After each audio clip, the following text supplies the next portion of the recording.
When we think about compulsory drug treatment, one of the things, when we think about this compulsory treatment, the people who are in charge, who determine who needs treatment, don't see themselves like the folks who they're claiming need treatment. So when we think about you, me as an adult, we have autonomy.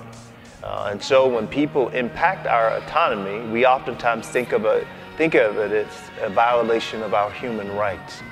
And as an adult, however, you have the right to harm yourself. I have no right to stop you. I know there are people who think that, well, maybe we should save people from themselves. Adults have autonomy to make their own choices.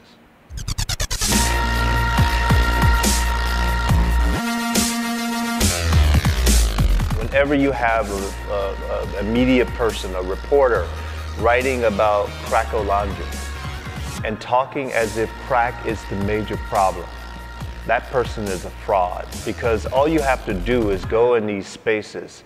Within 2 minutes, you see that the majority of these people, the overwhelming majority, all of these people damn near, are impoverished. And you know the problem is poverty.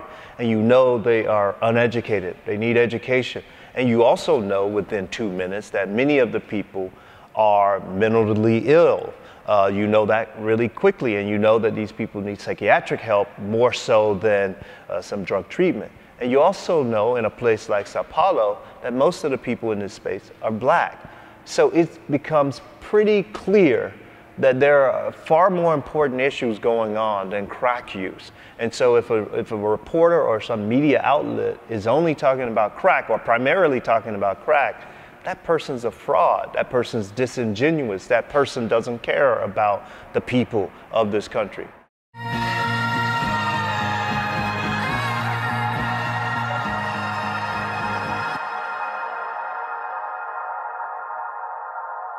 So we have to have this grassroots, this groundswell movement that forces the politicians to behave in a certain way.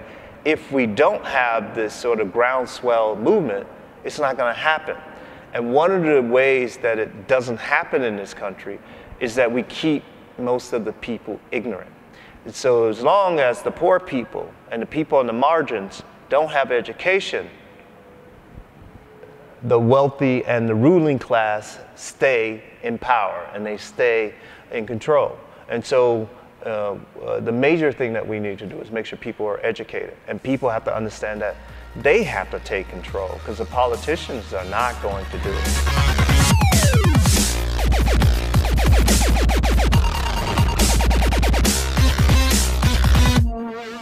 True education for me, when I say education, I don't mean someone who is learning how to put together a new beat, or, I mean, that's cool, the arts are cool, but I'm thinking of people who understand that the education makes them question or examine the society in which they live, as James Baldwin has said.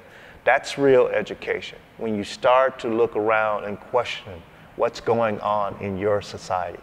That's real education. Thank you very much for your time. Thank you.